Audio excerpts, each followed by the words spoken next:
আমার মনের জল্পনা কল্পনা নবী যাব আমি সোনার মদিনা বলেন যাব আমি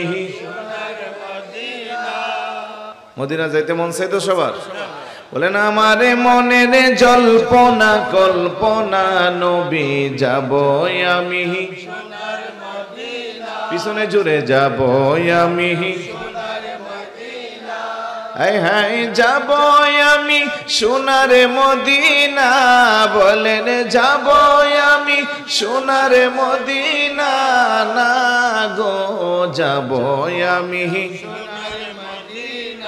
মনটা আমার অনেক খুশি নবীজিকে ভালোবাসি মনটা আমার অনেক খুশি নবীজিকে ভালোবাসি ভালোবেসে তৃপ্তি মিটে না রাসূলে ভালোবেসে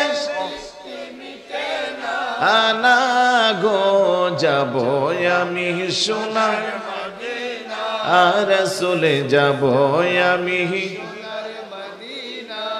রাসূলে আপনাই ভালোবাসে যারা আল্লাহর ওলি হই গো তারা তোমায় ভালোবাসে যারা আল্লাহর ওলি থাকে না তো চিন্তা ভাবনা রাসূলে থাকে না তো চিন্তা ভাবনা না গো যাব আমি সোনার মদিনা বলেন যাব আমি সোনার মদিনা রাসূলে আপনার নামে এত জাদু ডাকিলে মনে হই মধু তোমার নামে এত জাদু ডাকিলে মনে হই মধু ওই মধু কোথাও মিলবে না রাসূলে ওই মধু কোথাও মিলবে না গো যাব আমি সোনার মদিনা বলেন যাব আমি আমার মনের জল্পনা কল্পনা নবী যাব আমি যাব আমি সোনার মদিনা রাসূলে যাব আমি সোনার মদিনা না গো যাব আমি আল্লাহ যেন কবুল করে বলুন আমিন।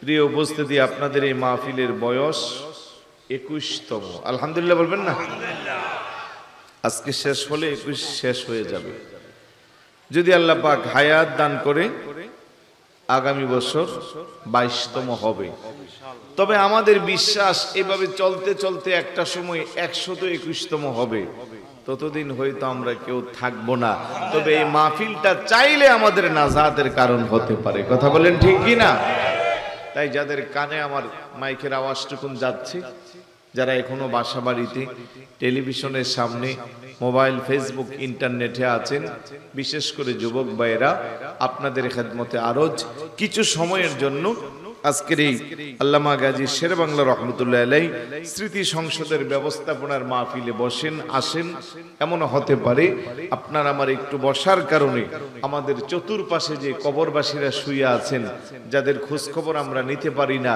যাদের জন্য আমরা কিছু দিতে পারি না ওই তো আজকের মাহফিলটা তাদের কবরের আযাবকে হালকা করে দিতে পারে আল্লাহ চাইলে তাদেরকে জান্নাতের টুকরা বানিয়ে দিতে পারে কথা বলেন ঠিক কি না তাইলে একটু মেহেরবানি করে চলে আসেন আমাকে একটি বিষয় দেওয়া হয়েছে ওই বিষয়ের প্রতি খেয়াল রেখে আমি কিছু সময় কথা বলবো বিষয়টি হলো রাসূল পাক সাল্লাল্লাহু আলাইহি সাল্লামের শুভ আগমনের মাধ্যমে সমস্ত জাহিলিয়াত দূরীভূত হয় সাথে সাথে নারী জাতির অধিকার প্রতিষ্ঠায় আমার প্রিয় নবীর ভূমিকা বর্ণনা সহ বর্তমান নারী জাতির করণীয় বর্জনীয় বিষয়ের প্রতি আলোকপাত আমি চেষ্টা করব ক্ষুদ্র জ্ঞানে কোরআন সুন্নাহ থেকে এই বিষয়ে কথা বলতে আল্লাহ যেন বলার তৌফিক দান করেন আর একটু জোরে বলো না আমিন। প্রিয় উপস্থিতি আল্লাহ সুবহানাহু ওয়া তাআলা আল্লাহর হাবিবকে আমাদের জন্য রহমত করে পাঠিয়েছেন আল্লাহর হাবিবকে আমাদের জন্য নূর করে পাঠিয়েছেন আল্লাহর হাবিবকে আমাদের জন্য হেদায়েতের বার্তা হিসেবে পাঠিয়েছেন কথা বলেন ঠিক কি না অন্তত যারা বাংলা পড়তে পারেন,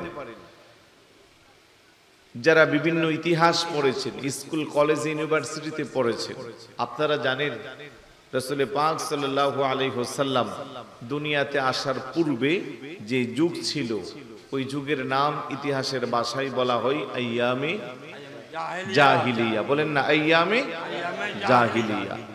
মূর্খতার যুগ, অন্ধকারের যুগ, ডার্কনেস, গভীর অন্ধকার ছিল।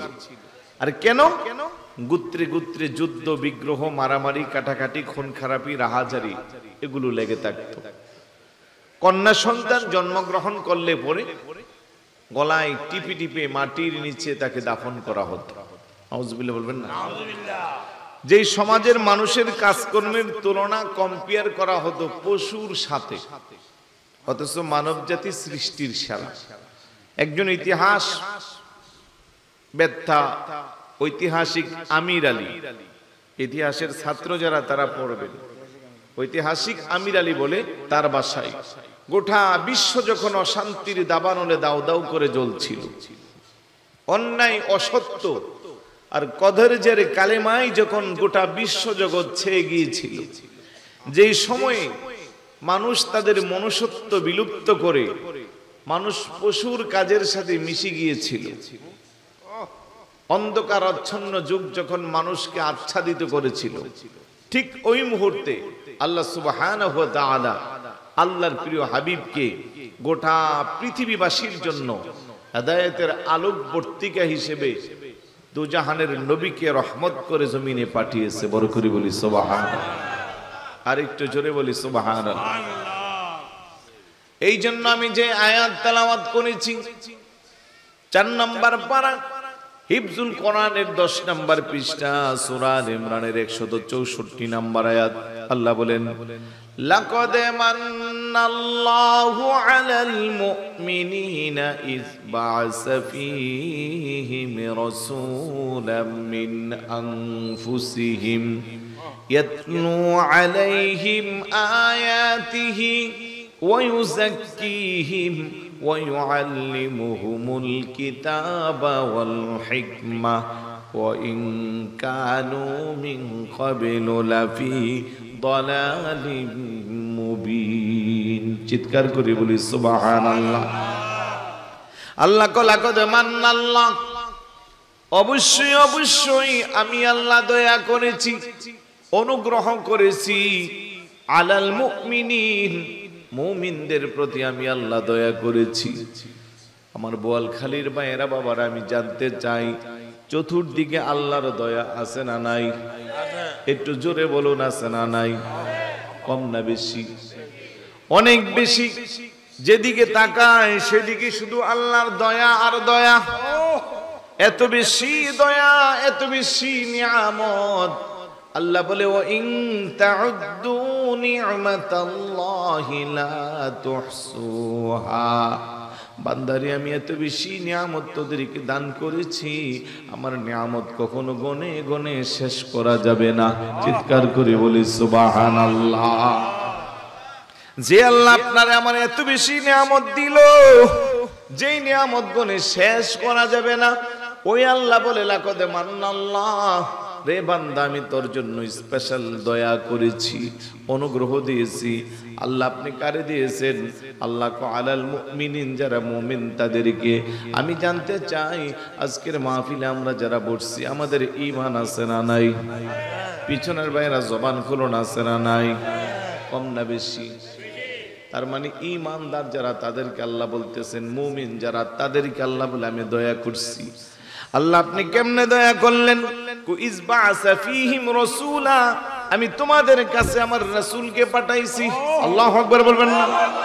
তাহলে এই দুনিয়াতে যত নিয়ামত আল্লাহ আপনার আমারে দিল, সমস্ত নিয়ামত যদি এক পাল্লায় রাখা হয়, আর আল্লাহর হাবিবকে পাঠাইয়া যে নিয়ামত তার আমাদেরকে দন্য করলো, ওই হাবিবের নিয়ামত যদি আরেক পাল্লা রাখা হয়, ওজন বাড়ি হবে আল্লাহর হাবিবের। কথা কোন ঠিক কিনা? ইসবাসা ফীহিম রাসূলা, তোমাদের কাছে আমি রাসূল পাঠাইছি। আল্লাহ কোথায় পাঠাইলেন, কোথায় থেকে পাঠাইছেন? কুমিন আনফুসিহিম, তোমাদের কাছ থেকে পাঠাইছি। কেন পাঠাইলেন? ইয়াতলু আলাইহিম আয়াতিহি, আমি আল্লাহর নিদর্শনাবলী পাঠ করে শোনাবার জন্যে, আমার কোরআন তোমাদেরকে শোনাবার জন্যে, ওয়াযাক্কিহিম, তোমাদেরকে পবিত্র করবার জন্যে, ওয়ায়ুআল্লিমুহুমুল কিতাবা ওয়াল হিকমা, তোমাদেরকে জ্ঞান আর বিজ্ঞান দেওয়ার জন্যে, জ্ঞান আর বিজ্ঞানের শিক্ষা দেওয়ার জন্যে। ওয়া ইন কানু মিন ক্বাবলু লাফি যালালিম মুবিন, কেননা ইতিপূর্বে তোমরা ছিলে সুস্পষ্ট গুমরাহির মধ্যে নিমজ্জিত। চিৎকার করে বলুন না আল্লাহু আকবার। তাইলে নবীর চেয়ে বড় নিয়ামত আমাদের জন্য আর কিছু আসেনি? জোরে বলেন। এই পুরা গোটা আয়াত থেকে একটা শব্দের উপরে আমার চয়েস আলোচনা হবে, ওই যাক্কিহিম, আল্লাহকে তোমাদেরকে পবিত্র করাবার জন্য আমি রাসূল পাঠাইছি। এখন রাসূল আসার যুগে, রাসূল আসার পূর্বের যুগ ছিল জাহিলিয়ার যুগ, অন্ধকারের যুগ, গভীর ষড়যন্ত্রের যুগ। আর আল্লাহর হাবিব আসার পরের যুগের নাম হলো খয়রুল কুরুনি করনি, পৃথিবীর সবচেয়ে শ্রেষ্ঠ যুগ, উত্তম যুগ। বড় করে বলি সুবহানাল্লাহ। এখন বলা হইল কোন কোন এমন কাজ তারা করত যে কাজগুলো করার কারণে তারা মানুষ হয়েও পশুর চেয়ে নিকৃষ্ট ছিল। তাহলে ওইগুলো যদি আমরা মোটামুটি জানতে পারি তাহলেও তো আমাদের মোটামুটি বোঝা হয়ে যাবে। কথা কোন ঠিক কি না? এমন কি কাজ তারা করত যে কাজের কারণে তারা মানুষ হয়েও পশুর চেয়েও নিকৃষ্ট? আপনাদের মনে ঘুম চলে আসছে না? আওয়াজ দিতে হবে, আমাকে সহযোগিতা করতে হবে। এই ফ্যানটাকে আরেকটু এদিকে করা যায় কিনা দেখো তো, হালকা।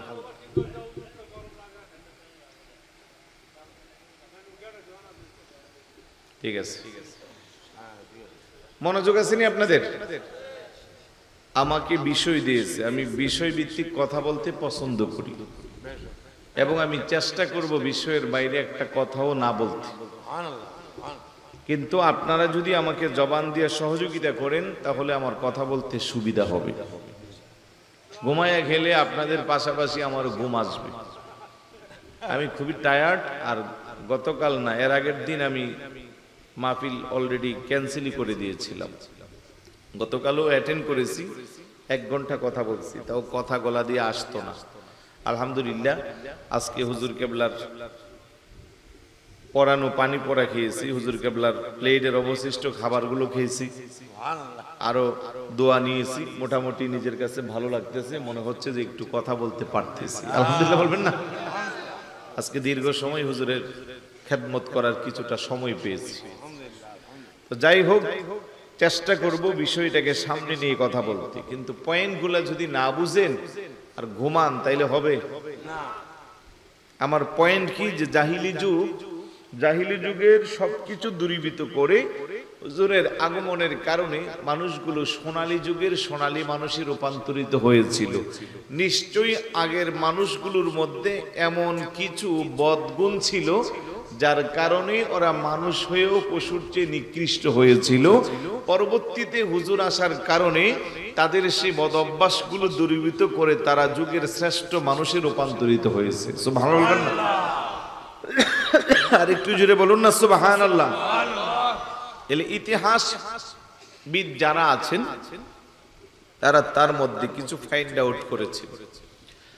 অনেক ইতিহাসবেত্তা বলতেছেন যে 3W, উইন, ওয়ার, ওমেন, এই 3টা ছিল তাদের সবচেয়ে ব্যাড হ্যাবিট।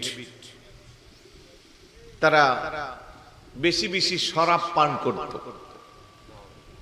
নাউজুবিল্লাহ বলবেন না? তারা গোত্রে গোত্রে যুদ্ধ লেগে থাকত এবং নারী জাতির কথাও পিছনে বলা আছে, একটার সাথে আরেকটা রিলেটেড।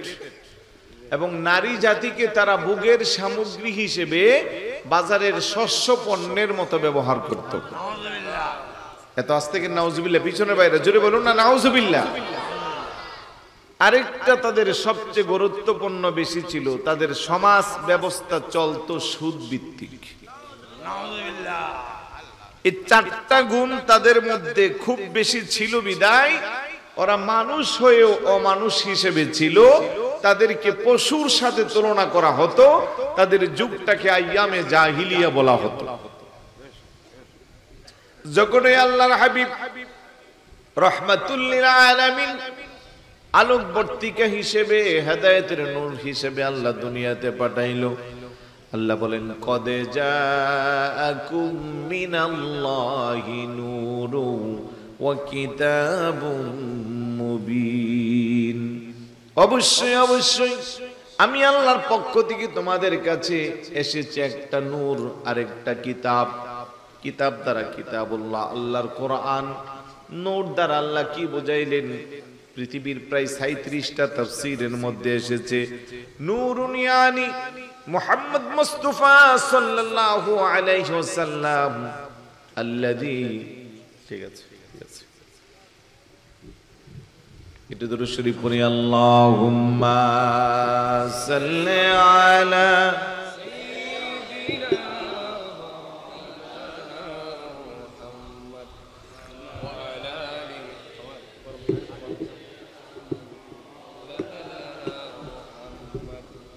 আশেপাশে কি কবরস্থান আছে?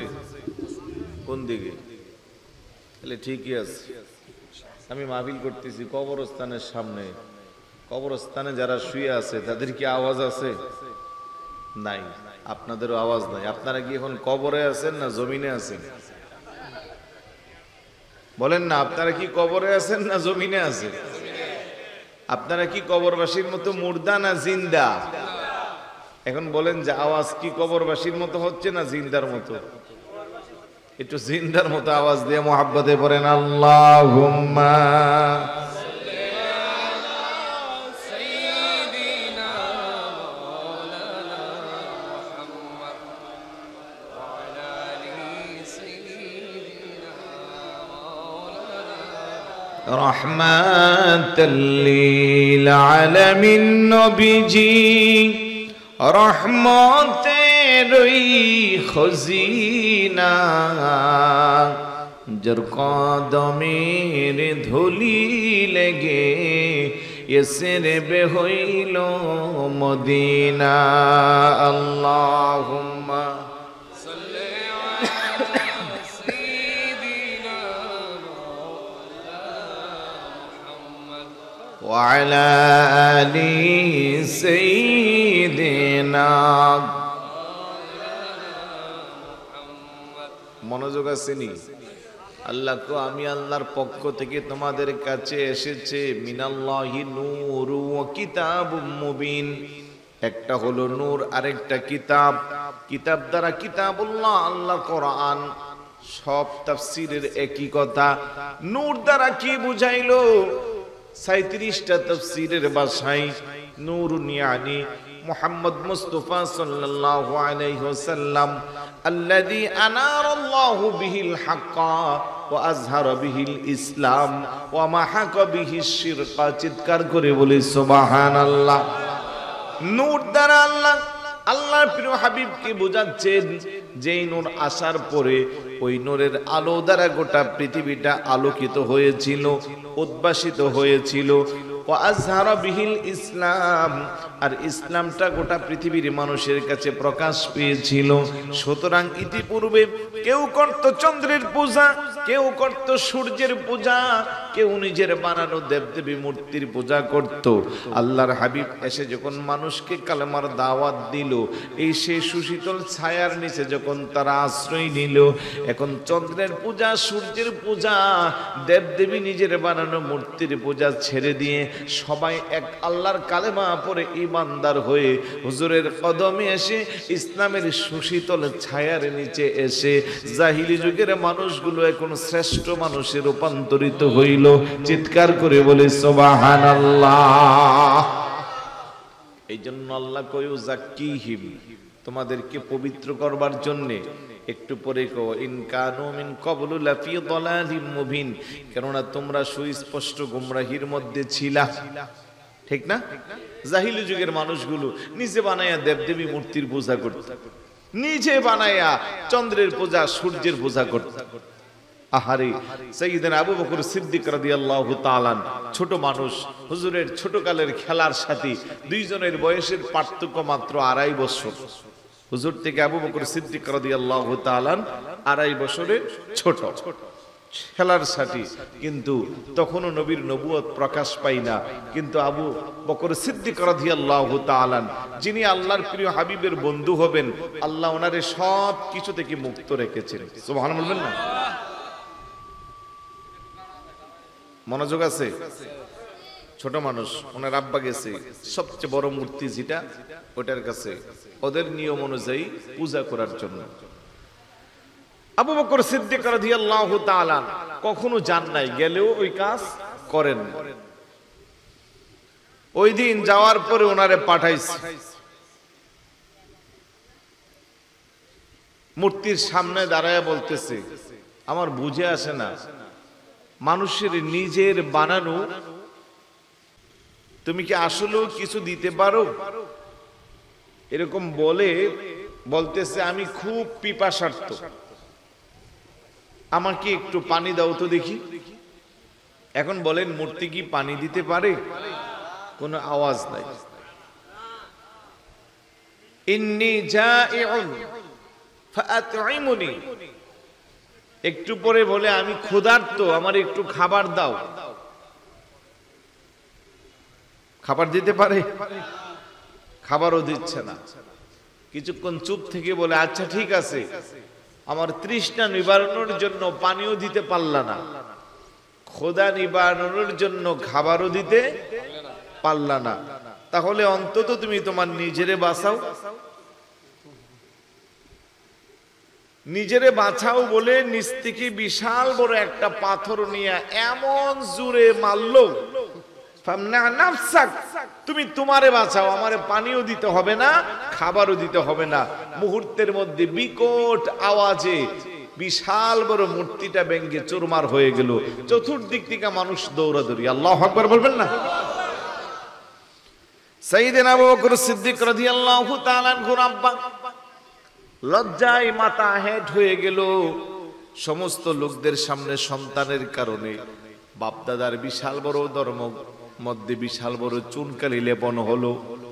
দৌড়াইয়া বাড়িতে যাইয়া আবু বকর সিদ্দিক রাদিয়াল্লাহু তাআলা আনহুর আম্মা জানরে বলে, তোমার সন্তান আজকে আমাদের মুখে চুনকালি লেপন করেছে। বলে কেন? তোমার সন্তানকে সবচেয়ে বড় মূর্তিটার কাছে নিয়েছিলাম সিজদা দেওয়ার জন্য, কিন্তু তোমার সন্তান সিজদা দিল না, ভালো কথা, বিশাল বড় পাথর নিক্ষেপ করে মূর্তিটারে ভেঙে চুরমার করে দিল। আল্লাহু আকবার বলবেন না? আবু বকর সিদ্দিক রাদিয়াল্লাহু তাআলা আনহুর মা ডাক ডাকো, ও আমার প্রাণের স্বামী, কেন আপনি নিয়ে গেলেন? আজকে কেন আবু বকর মূর্তির সিজদা দিবে? যখন সে আমার পেটের মধ্যে ছিল, তখন আমি মাঝে মধ্যে যখন মূর্তির সিজদা করতে যাইতাম, মূর্তির কাছাকাছি গেলে আমার পেটের মধ্যে যন্ত্রণা বৃদ্ধি পাইতো, ব্যথা অনুভব হইতো, আমি কোনোভাবেই মূর্তির দ্বারের কাছেও যেতে পারতাম না। যে সন্তান আমার পেটের মধ্যে থাকতে কোনোদিন মূর্তিকে সিজদা দেয় নাই, ওই সন্তানকে নিয়ে আপনি কেন মূর্তির সিজদা দিতে গেলেন? বড় করে বলি সুবহানাল্লাহ। আমার সন্তান এটা তো সাধারণ সন্তান না। মা হিসেবে আমি জানি আমার এই সন্তান কত গুরুত্বপূর্ণ। সুবহানাল্লাহ বলবেন না? বড় হওয়ার পরে আমি কোনোদিন তাকে মূর্তির কাছে নিয়ে যাই না। তো সুতরাং আমি বুঝাইবার চাইলাম, ওই জাহিলি যুগের মানুষগুলো মূর্তি পূজা, চন্দ্রের পূজা, সূর্যের পূজা, দেবদেবীর পূজা ছাড়া তাদের জীবন চলতো না। আর ওই সময়ও জাহিলি হালতে থেকেও যিনি মূর্তি পূজা করেন নাই, আর উনি কেমনে করবে? আফদলুল বাশার বাদাল আম্বিয়া, নবীদের পরে যিনি পৃথিবীর শ্রেষ্ঠ মানুষ, যাকে আমার নবী বন্ধু বলে আখ্যায়িত করেছেন। বড় করে বলি সুবহানাল্লাহ। তো ওই নবীর বন্ধু যিনি পৃথিবীর শ্রেষ্ঠ মানুষ নবীদের পরে, আর আমার নবী হলো সমস্ত নবীদের শ্রেষ্ঠ নবী, ইমামুল আম্বিয়া, আশরাফুল আম্বিয়া, সাইয়্যিদুল আম্বিয়া। ওই নবীর আগমনে আল্লাহ এত বেশি পৃথিবীটাকে হেদায়েত প্রাপ্ত করলো, গুমরাহী মানুষগুলো হেদায়েত হয়ে গেল, অন্ধকারের মানুষগুলো আলো পাইল, গুমরা মানুষগুলো আল্লাহর রাস্তা পেয়েছে। কারণ আল্লাহ নিজেই বলছেন, আল্লাযী আনারাল্লাহু বিহিল হাক্কা ওয়া আযহারা বিহিল ইসলাম ওয়া মাহাকা বিহিশ শিরকা। আমার হাবিবকে আমি আলোকবর্তিকা করে হেদায়েতের আলো করে পাঠিয়েছি, ইসলামটাকে প্রকাশ করিয়েছি, আর শিরক বেদাত গোটা জীবনের জন্য আমার হাবিবকে পাঠানোর মাধ্যমে আমি ধ্বংস করে দিয়েছি। চিৎকার করে বলি সুবহান আল্লাহু আকবার।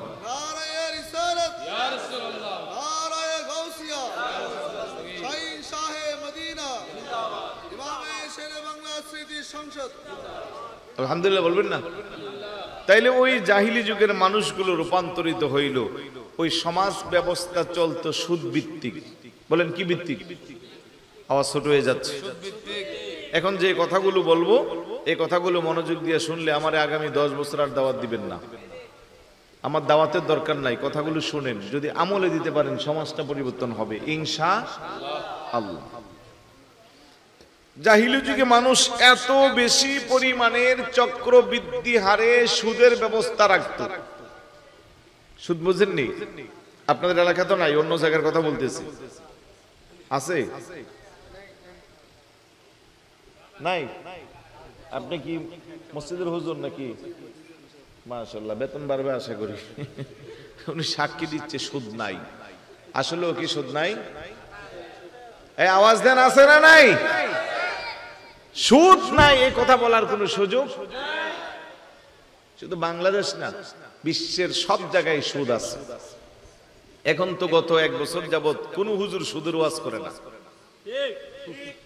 কোন হুজুর সুদের ওয়াজ করে না। আগে যারা সুদের ওয়াজ করতো এরা সহ এখন বন্ধ। আলহামদুলিল্লাহ, আমি যেমন আগের গতিতে ছিলাম এখনো আছি। আলহামদুলিল্লাহ বলবেন না? দাওয়াত কমে যাক, সমস্যা নাই। কারণ আমি কারো কোনো ব্যক্তির পূজা করি না, কোনো মানুষকে খুশি করার জন্য বলি না। আমি বলি একমাত্র আল্লাহ আল্লাহ রাসূলকে সন্তুষ্টি করার জন্য। সুদের ওয়াজ বাংলাদেশে কেন বন্ধ, ওই কারণে আমি যাচ্ছি না। যারা বুঝার এমনি বুঝে যাবে। আজকে প্রত্যেকটা গ্রামে গঞ্জে রন্ধ্রে শহরে বন্দরে সুদ আছে না নাই? সুদ কি হালাল না হারাম?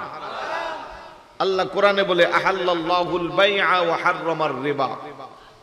আমি ব্যবসাকে হালাল করে দিলাম আর সুদকে হারাম করে দিলাম। ওই সুদের টাকা হারাম খাইয়া আপনি আল্লাহরে যত ডাকেন, নামাজ পড়তে পড়তে জিন্দেগি শেষ করলেও কি আল্লাহ আপনারা নামাজ কবুল করবে? আওয়াজে বোঝা যায় করবে। আওয়াজ দেন না, করবে? সুদের টাকা খাইয়া শরীর মোটা তাজা বানাবেন, নামি দামি বিল্ডিং বানাইয়া এসি ফিট করবেন, গাড়ি ক্রয় করবেন নামি দামি, আর আল্লাহরে ডাকবেন আল্লাহ কো না। আল্লাহ নবী কো লা ইয়াদখুলুল জান্নাতা লাহমুন নাবাতা মিনাস সুহতি ওয়া কুল্লু লাহমিন নাবাতা মিনাস সুহতিন নারু আওলা বিহি। উম্মত, অবৈধ উপার্জনের টাকা দিয়া তুমি সকালবেলা কদরখিল বাজার থেকে ব্যাগ পুরাইয়া বাজার আনবা, সুদের টাকা, ঘুষের টাকা, হারামের টাকা, এগুলো তোমার স্ত্রী রান্না করবে, সুস্বাদু খাবারগুলো তোমার পেটের মধ্যে যাবে, তারপরে রক্ত সঞ্চয় হবে, সেখান থেকে গোশতের টুকরা, তারপরে তোমার শরীরটা হবে মোটা তাজা। খোদার কসম রে উম্মত, তোমার এই মোটা তাজা শরীরের জন্য অধিক উপযুক্ত স্থান হইল জাহান্নামের আগুন। নাউজুবিল্লাহ, কি একটু জোরে বলা যাবে না? জোরে বলুন না নাউজুবিল্লাহ। সুদ খায়, সুদের ব্যবসা করে এলাকার নামি দামি প্রভাবশালী ব্যক্তি, সুদের ব্যবসা করে মসজিদের সভাপতি, মুতাওয়াল্লি, সেক্রেটারি, সুদের ব্যবসা করে মেম্বার, চেয়ারম্যান, নামি দামি ব্যক্তিত্ব, ভালো পোশাক পরে মসজিদে যায়। আল্লাহর হাবিব বলে, মানিশ তারা সাওবান বিআশারাতি দারাহিম ওয়া ফীহি দিরহামুন ওয়াহিদুন হারামুন লাম ইয়াকবালিল্লাহু মা দামা আলাইহিস সালাহ। উম্মত, সুদের টাকা দিয়ে নামি দামি কাপড় পয়রা তুমি মসজিদে গেলা, 5 ওয়াক্ত নামাজ আদায় করতেছো, খোদার কসম রে উম্মত, তোমার এই নামাজ কোনোদিন আল্লাহর দরবারে কবুল হবে না। চিৎকার করে বলি নাউজুবিল্লাহ। শুধু সুদের উপরে কথা বললে ঘন্টার পর ঘন্টা চলে যাবে। আমি সেদিকে যাচ্ছি না, কারণ 4টা পয়েন্টে কথা বলে আমার প্রথম ধাপ আলোচনা শেষ হবে। তাহলে ওই সুদের ব্যবসা প্রত্যেক এলাকায়, পাড়ায়, মহল্লায় আছে না নাই? সুদ খায় আল্লাহরে বাবা যতই ডাকেন, আল্লাহ আপনার ডাক শুনবে। আল্লাহর নবী বলে, মান আকালার রিবা ও মুকিলাহু ও কাতিবাইহি ও শাহিদাইহি ফাহুম সাওয়াউন। যারা সুদ খায়, যারা সুদ দেয়, যারা সাক্ষী থাকে, যারা লিপিবদ্ধ করে, কয় শ্রেণী? 4 শ্রেণী। এই 4 শ্রেণীর কথা বলেন ফাহুম সাওয়াউন, সবাই একই পাপের পাপী, একই গুনার বাগী, সবার একই সমান পাপ। আপনি বলবেন হুজুর আমি তো সুদ খাই না, আমি সাক্ষী থাকি গ্রামের মুরব্বী হিসেবে। আপনি বলবেন আমি সুদ খাই না, আমি তো লেখালেখির কাজ ভালো জানি, খাতার মধ্যে হিসাব রাখি। আল্লাহর হাবিবের হাদিস অনুযায়ী আপনিও সমান পাপের বাগী। বড় করে বলি নাউজুবিল্লাহ। সুদ যারা খায় ওরা মারা গেলে দেখবেন ওদের চেহারাটা মানুষের আকৃতি থাকে না। বিশ্বাস না হয় দেখবেন মানুষের শরীরের চামড়া একবারে সাদা ধবধব, কিন্তু মানুষটা মারা যাওয়ার পরে তার চেহারার দিকে তাকাইলে বিকৃত হয়ে যায়, ভয় লাগে। আরেকটা মানুষ আশিকে রাসূল, ইমানদার, 5 ওয়াক্ত নামাজ পড়ে, কুচকুচে কালো, মৃত্যুর পরে চেহারাটা দেখলে মনে হয় হাসি দিয়ে আছে। সুবহানাল্লাহ বলবেন না? আর একটু জোরে বলুন না। আমি বলতে চাই বাবা, আপনি কেন সুদ খায়া টাকার পাহাড় জমাবেন? এই টাকা তো আপনি ভোগ করতে পারবেন না। সুদের টাকা দিয়া শহরে বাড়ি বানাইলেন, সুদের টাকা দিয়া বোয়ালখালী বিল্ডিং উড়াইলেন, সুদের টাকা ব্যাংকে রাখলেন, সুদের টাকা দিয়ে জমি ক্রয় করলেন, ওই জমির ফসলগুলো খাইলেন, সুদের টাকা দিয়া বিভিন্ন ভাবে আপনি উপার্জন বাড়াইলেন। কয়েক কোটি টাকা স্টক অ্যাকাউন্টে জমা হয়ে গেল, আপনি মরে গেলেন। আপনার কবরে যাওয়ার সময় আপনার সাথে 1 কোটি টাকা, 1 লক্ষ টাকা, 1000 টাকা কেউ দিবে? এটা আওয়াজ দেন না, কেউ দিবে? আপনার ছেলে মেয়েরা বিলাসিতা করবে, আর কবরে যত শাস্তি আপনি পাইবেন। তাহলে কত বোকা মানুষ আপনি আর আমি। সুদ খায়া বড়লোক না হইয়া কষ্ট করে উপার্জন করে, সুদের টাকা দিয়া পোলাও কুরমা মাছ গুস্ত না খাইয়া হালাল উপার্জন দিয়া আলুর বত্তা ডাল দিয়া খান। আল্লাহর কাছেও আপনি দামি, নিজের কাছেও দেখবেন আপনাকে অনেক ভালো লাগবে। রোগ সুখ বালা মুসিবত থেকে আল্লাহ আপনারে আরামে রাখবে। কথা কোন ঠিক কিনা? একটা কথা আছে, হারামে আরাম নাই। হারামে কি নাই? আরাম নাই। বাঁকাচুকি নিয়েন না। সুদ খেয়ে নামাজ যারা পড়ে, নামাজ হবে না, আর নামাজ পড়তেও জানে না। ঠিক না? নামাজ কেমনে পড়তে, বহু সুদী মাহাজন আমরা দেখছি নামাজও ঠিক মতো পড়তে পারে না। কথা কোন ঠিক না? তাকবীর ঠিক মতো দিতে পারে না, সালাম ফিরে দিতে পারে না। আছে না নাই? তাইলে এই সুদের সাথে কোন ইমানদার মুসলমান সম্পৃক্ত থাকতে পারে? তো জাহিলি যুগের এই জাহিলিয়াতের অন্যতম কারণ ছিল তারা অধিক পরিমাণের সুদ খাইতো। 2 নম্বর পয়েন্ট, ওই জাহিলি যুগের মানুষগুলো সবচেয়ে বেশি শরাব পান করত। বড় করে বলি নাউজুবিল্লাহ। শরাব বুঝেননি কি? এই তো বুঝে গেছেন, মদ। এখন তো আর মদের বোতল নাই, এখন তো আরো স্মার্ট অনেক কিছু আছে। আছে না যুবক ভাইয়েরা? নাম কি বলেন না? আর আপনারা খান আমি বলতেছি না, নাম তো জানেন সবাই। নাম বললে সমস্যা কি? যারা ইয়াবা খায় ওরা কি আর এখানে এসে বসে থাকবেন? ওরা তখন ইয়াবার আসরেই আছে। কথা কোন ঠিক না? তাহলে ওটার নাম কি? ইয়াবা। লজ্জা বলতেছে না।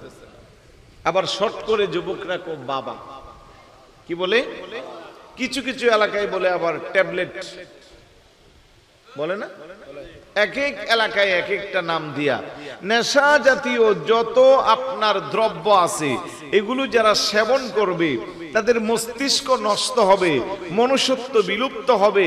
একটা সময় জ্ঞান আর কোনো কাজে লাগবে না, তখন পশু আর মানুষের মধ্যে কোনো ভেদাভেদ থাকবে না। কারণ আজকে দেখেন ছিনতাইকারীরা রেল স্টেশনে, রাস্তার পাশে 100 টাকার জন্য একটা মানুষের পেটে ছুরি মারে। পরবর্তীতে যখন পুলিশি তল্লাশি আসে, লোকটা নেশাগ্রস্ত, তার নেশার টাকা ছিল না, এই জন্য সে পাগল পারা হয়ে গেছে। তাহলে যেই নেশা আপনার মনুষ্যত্ব বিলুপ্ত করে দেয়, যেই নেশা আপনাকে পশুর সাথে তুলনা করে, এটা করে কোনোদিন আপনি আল্লাহর প্রিয় বান্দা হতে পারবেন? যুব সমাজ ধ্বংসের দ্বার প্রান্তে। এই ইয়াবা, বাবা, ফেন্সিডিল, মারিজুয়ানা, আফিম, মদ, গাঁজা, বাংলা মদ, চাইনা মদ, খাগড়াছড়ির মদ, বান্দরবনের মদ, কত কিছু যে নাম আছে। এইগুলো যার সাথে যার সম্পর্ক হবে তার জীবন যৌবন সব বরবাদ, দুনিয়া আখেরাতও বরবাদ। কথা বলেন ঠিক কি না? তাহলে সমাজটাকে আলোকিত করতে হলে এই সমাজ থেকে মদের নেশা, ইয়াবা, ভাবা এগুলো থাকবে না, উঠাই দিতে হবে। এই জন্য আপনার আমার ভূমিকা লাগবে। কথা বলেন ঠিক না? আপনি যখন দেখবেন যে একটা ভালো ছেলে নেশা জাতীয় জিনিস সেবন করতেছে, খুব হৃষ্টপুষ্ট সোটাম দেহের অধিকারী, কিছুক্ষণ পরে দেখবেন শোগায়া যাচ্ছে, মেজাজ কেমন খিটখিটে, বাবা মার সাথে ভালো কথা বলে না। আমার তো বহুত পরিচয় দেখছি, ইউনিভার্সিটিতে খুব ভালো স্টুডেন্ট ছিল, কিন্তু নেশার সাথে সম্পৃক্ত হইয়া জীবন শেষ, বরবাদ। আছে না নাই? তাহলে জাহিলি যুগের মানুষগুলো সবচেয়ে বেশি শরাব পান করত। তাহলে ওই জাহিলিপনা এখনো আমাদের সমাজে আছে। এই জন্য এখনো আমরা জাহিলি যুগকে হার মানাই। আমরা এখন চোখের সামনে মানুষকে পাথর নিক্ষেপ করে মেরে ফেলি, আর দর্শকরা ওইটাকে বাঁচানোর চেষ্টা না করে মোবাইলে ভিডিও করে। আছে না? আমরা প্রকাশ্যে রামদা দিয়ে কুবাইয়া একজন মানুষকে মেরে ফেলি। আমরা জাহিলি যুগকেও হার মানাচ্ছি, কবর থেকে লাশ উঠাইয়া তারা আগুন দিয়ে পুড়ে ফেলতেছি। আবার নিজেদেরকে নাম দিচ্ছি তৌহিদি জনতা। জোরে বলি না নাউজুবিল্লাহ। আমি বলবো সে ভণ্ড, তার ঈমান নাই, সে মুরতাদ, সে কাফের। সব কিছু তোমরা যত অপবাদ দিছো সব মেনে নিছি, কিন্তু তার শাস্তি দেওয়ার অধিকার তোমার তো পৃথিবীর কেউ দেয় নাই। সে যেহেতু মৃত্যুবরণ করেছে, আল্লাহর কাছে চলে গিয়েছে, তার কি হিসাব হবে নিসাব হবে এটার জন্য আল্লাহই যথেষ্ট। কথা বলেন ঠিক কি না? তোমরা যে তৌহিদি জনতা নাম দিয়া, স্লোগান দিয়া ওই ব্যক্তির লাশটাকে জমিনে উঠায়া আগুনে দিয়া পুল্লা, গোটা পৃথিবীর কাছে মুসলমান ধ্বংসকে কলঙ্কিত করে দিলা, মুসলমান ধর্মকে কলঙ্কিত করে দিলা। কারণ মুসলমান সেই জাতি যারা কখনো এই কাজ করতে পারে। তৌহিদি জনতা নাম দিয়া মিলাদুন নবীর মাহফিলও বন্ধ করতে চাচ্ছ। মিলাদুন নবীর গাড়ির উপরে হামলা করো, গরম পানি ছুড়ে দাও, এই সমস্ত করে মিলাদুন নবী ঠেকানো যাবে না। মিলাদুন নবী দিন দিন বাড়তেছে। কথা বলেন ঠিক কি না? আওলাদে রাসূলের নেতৃত্বে এবছর যারা জশ্নে জুলুসে গিয়েছেন, অবস্থা দেখছেন, পা ফেলানোর জায়গা নাই।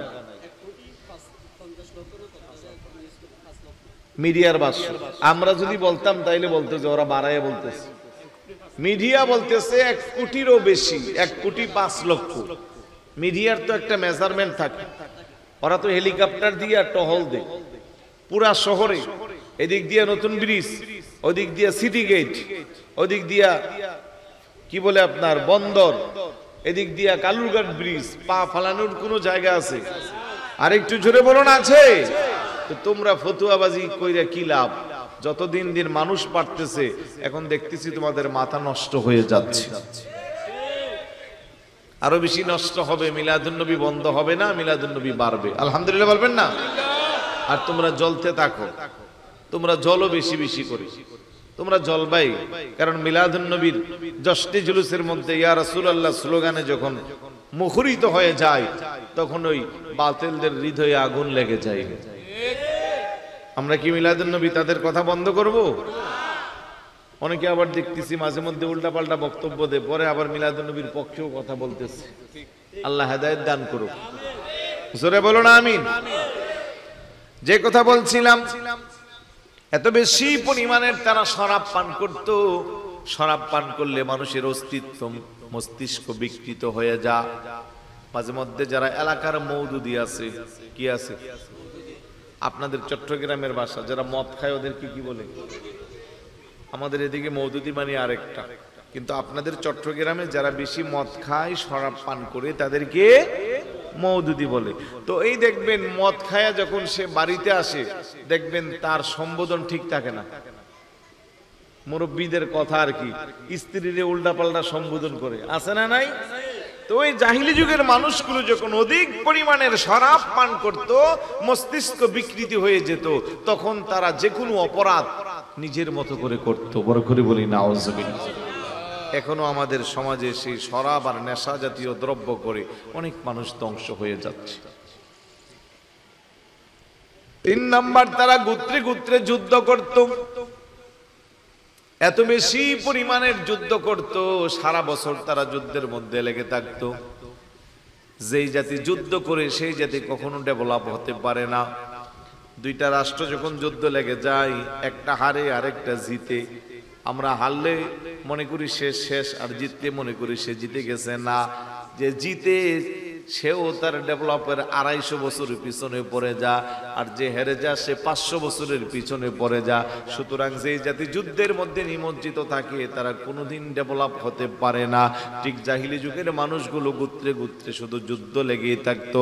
আল্লাহর হাবিবের নূরানি কদম মোবারকের উসিলা জমিনটা পবিত্র হয়ে আলোকিত হয়ে মানুষগুলো আল্লাহর একত্ববাদের প্রতি চলে আসলো। সুবহানাল্লাহ। চতুর্থ নাম্বার কারণ, নারীদের প্রতি তারা অসৎ আচরণ করত। নারী জাতিকে তারা বাজারের শস্য পণ্যের মতো ভোগের সামগ্রী হিসেবে ব্যবহার করত। নাউজুবিল্লাহ, কি একটু জোরে বলা যায় না? এই জন্য অনেক বাবা, কারণ বাবারা মেয়েদেরকে সবচেয়ে বেশি ভালোবাসে। যাদের কন্যা সন্তান আছে আপনারা বুঝবেন, ঠিক না? মেয়েরা খুব বেশি বাবাকে লাইক করে, ভালোবাসে। তো বাবার চোখের সামনে তার কন্যার ইজ্জতে আঘাত আসবে, এই দৃশ্য কোনো বাবা সহ্য করতে পারে না। এই জন্য বাবারা কি করত, কন্যা সন্তান হইলে ছোট থাকতেই তারা গলায় টিপে মেরে ফেলত। নাউজুবিল্লাহ বলবেন না? আরেকটু জোরে বলুন না নাউজুবিল্লাহ। তো এই সবগুলো বৈশিষ্ট্য এখন আমি দেখতেছি আমাদের মাঝে আছে। সুদের ব্যবসা রমরমা, শরাব মদের ব্যবসা রমরমা, নারীর ইজ্জত হামলা রমরমা। গত 2 দিন আগেও কুমিল্লা বিশ্ববিদ্যালয়ের এক মেয়ে এবং তার মা দুইজনকে হত্যা করলো দিনের বেলা প্রকাশ্যে বাসায় এসে, জারফুকের নাম দিয়া কবিরাজ। প্রথমে পুলিশ বুঝতে পারে নাই ঘটনা কি, মা মেয়ে দুইজনের লাশ 2 কক্ষে। পরবর্তীতে সিসি ক্যামেরার ফুটেজ দিয়া ধরলো 29 বছরের এক কবিরাজ জারফুকের নামে যায়া মেয়ের ইজ্জতে যখন আঘাত করলো, মেয়ের মা, কোন মা কি তার চোখের সামনে মেয়ের ইজ্জত নষ্ট হবে সহ্য করতে পারে? মা বাধা দিল। পুরুষ লোকের সাথে কি মেয়ে লোক ঝগড়া করে পারে? সে জবরদস্তি করে মাকে বালিশ চাপা দিয়ে মেরে ফেললো। কিছুক্ষণ পরে আবার ভাবলো মাকে মেয়ে ফেললাম, মেয়েকে বাঁচাইলে তো এখন আমি ফেঁসে যাব। মেয়ের চরিত্র নষ্ট করার চেষ্টা করে শেষ পর্যন্ত মেয়েকেও মেরে ফেললো। নাউজুবিল্লাহ বলবেন না? আরেকটু জোরে বলুন না নাউজুবিল্লাহ। তাইলে জাহিলি যুগ আর এখন পার্থক্য আছে নাকি? আপনার মেয়ে আমার মেয়ে, আপনার বোন আমার বোন, আপনার মা আমার মা নিরাপদ নাই। রাস্তাঘাটে হত্যার শিকার হয়, দর্শনের শিকার হয়, ইজ্জতের উপরে আঘাত হয়। আমরা যদি একটু করে এজ এ মুসলিম হিসেবে আমাদের দৃষ্টিভঙ্গি পরিবর্তন করতে পারতাম, তাহলে আমাদের নারী জাতির আর কোনো টেনশন থাকতো না। কারণ এই সমাজে যারা বসবাস করে, দেখেন তো আমার সাথে আপনার থিওরিটা মিলে কিনা। 1 নম্বরে কোনো একটা মেয়ে হয়তো আপনার মেয়ের মতো হবে, তার বয়স। আরেকটা মেয়ে আপনার বোনের মতো হবে, আরেকটা মেয়ে আপনার মায়ের মতো হবে, ঠিক না? আমার মায়ের বয়সের একটা মহিলাকে যখন আমি দেখব, আমি দৃষ্টিভঙ্গি চেঞ্জ করে শ্রদ্ধা, সম্মান, ভালোবাসা, আদব নিয়ে তার দিকে তাকাবো। কারণ আমি মনে করব যে আমারও তো মা আছে গড়ে, আমারও খালাম্মা আছে, আমার মা খালার বয়সের এই মহিলা, আমি তার প্রতি শ্রদ্ধার দৃষ্টিতে তাকাবো। শয়তান এসে এখানে আমাকে আর অস্ত্র দিতে পারবে না। আমার বোনের বয়সের একটা মেয়ে যখন আমার সামনে আসবে, আমি চিন্তা করব আমার বোনের বয়সের, কারণ আমার বোনকে আমার চোখের সামনে আমার শরীরে 1 ফোঁটা রক্ত থাকতে কোনো পর পুরুষ তার ইজ্জতের আঘাত করতে পারবে? আর একটু জোরে বলুন, পারবে? তাহলে আমার বোনকে আঘাত করলে যেমন আমি তার প্রতিশোধ নিব, তাহলে সে আরেকটা মেয়ে আমার বোনের বয়সের, সেও আমার বোনের মতো ওই দৃষ্টিতে তাকালে তার প্রতি আর কোনো শয়তান ওয়াসওয়াসা দিতে পারবে? পারবে না। আরেকটা হলো মেয়ের মতো। এই যে 5 বছর 7 বছরের বাচ্চাটাও দর্শনের শিকার হয়, হচ্ছে না? শেষ পর্যন্ত মেরে ফেলতেছে। তাহলে আমি যখন ওই কুদৃষ্টি দিব তখন আমার চিন্তা করা দরকার আমার ঘরেও তো এমন একটা মেয়ে আছে। এইভাবে যদি দৃষ্টিভঙ্গি পাল্টাতে পারি তাহলে জাহিলি যুগের জাহিলিপনা সব ধ্বংস হয়ে যাবে, নবীর আদর্শের যুগে আমরা ফিরে যাব। কথা বলেন ঠিক কি না? কিন্তু এই সমাজে দেখেন এগুলো অ্যাভেলেবেল চলতেছে। তারপরে ওই যুগে যুদ্ধ ছিল, আর এখন দ্বন্দ্ব চলতেছে আধিপত্য নিয়া, সাম্রাজ্যবাদী নিয়া, কার চেয়ে কে বড় নেতা হবে, কার চেয়ে কত বেশি প্রভাবশালী হবে, কার চেয়ে কত বেশি চাঁদাবাজি করবে। এই প্রতিযোগিতা আছে না নাই? আমাকে প্রায় জায়গায় বলে, হুজুর এই ওয়াজগুলো এখন করিয়েন না, দেশের পরিস্থিতি খারাপ। আরে ভাই, পরিস্থিতি খারাপ বিদেই তো এগুলো আমাদের বেশি বলতে হবে। কারণ আমার কথা দিয়ে যদি আমার দুইটা ভাইয়ের বিবেক জাগ্রত হয়, ওই দুইটা ভাই তো অন্যায় থেকে দূরে থাকবে। কথা বলেন ঠিক না? আর ভাইদেরকে তো বুঝতে হবে আমি যে কথাগুলো বলছি এগুলো তো কোরআন হাদিসের কথা, এগুলো তো কারো বাপদাদার কথা না। কারণ আমরা মুসলমান, আমাদের পরকালের হিসাব নিকাশ আছে। কাফের মুশরিক বেঈমান যেভাবে চলে আমরা কি সেভাবে চলতে পারবো? কাফের মুশরিকরা কি পরকালে বিশ্বাস করে? তাহলে তাদের চরিত্র আর পশুর চরিত্র তো এক হবে। পশু পাখিরও পরকালে হিসাব নাই। কাফের মুশরিক তারা মনে করতেছে দুনিয়াটা মস্ত বড়, খাও দাও ফুর্তি করো, যা ইচ্ছা জীবনের একবারে করে নাও। কিন্তু আমরা বলবো যে না, আর দুনিয়া সিজনুল মুমিনিন ওয়া জান্নাতুল লিল কাফিরিন। দুনিয়াটা হলো ঈমানদারের জন্য জেলখানা, আর কাফিরদের জন্য হলো বালাখানা। কথা বলেন ঠিক না? বাবাজিরে খারাপ লাগতেছে? বিরক্ত হচ্ছেন? সময় কোন দিক দিয়ে চলে যায়, 1 ঘন্টার উপরে চলে যাচ্ছে। শেষ করে দিব নাকি? আরো 10-15 মিনিট কথা বলি নাকি? হ্যাঁ, অ্যাম্বুলেন্স রেডি রাখেন 2টা পর্যন্ত। একটু দূরে শরীফ পড়ি, আল্লাহুম্মা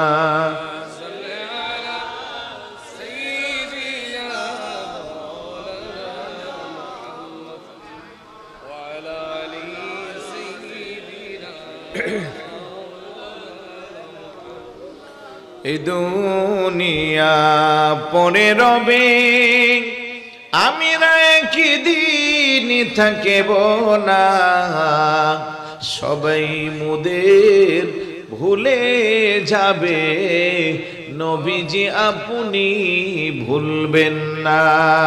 আল্লাহুম্মা